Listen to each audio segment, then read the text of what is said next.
if Kuemper's not going to play and like Kuemper's not good and Edmonton, like they're never out of a game. They were down 7-3 in the game last night and still almost came back and sent it to overtime. Like, how is Edmonton plus 400 to win the series a bad bet right now? I think Edmonton's going to win the series. Like, Jared Bednar's like non-committal about Kuemper, upper body injury, asked out of the game.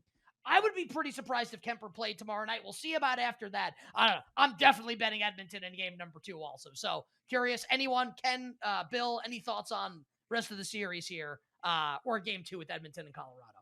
Bill, why don't you go first on this one? Yeah, I don't think it's a bad bet at all. It's going to be a close series. Maybe Colorado really just does win that 8-6 every night. Like, it's possible, but Edmonton's going to get them.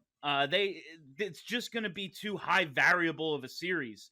It's going to be so back and forth, so high scoring. A couple of power plays called a few different ways.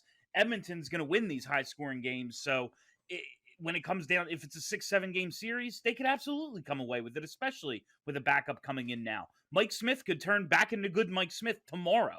It's possible. He could also just throw pucks into his own net because he's Mike Smith, but they could easily win this still. I asked if, Nick, I asked you off the air if they would start Koskinen in game 2, and you were like, no, they'll start Mike Smith. Was that a stupid question? Do teams ever do that? I think that like some teams would do that potentially. I don't think that Edmonton will. Okay. So it's more like team specific and just like this.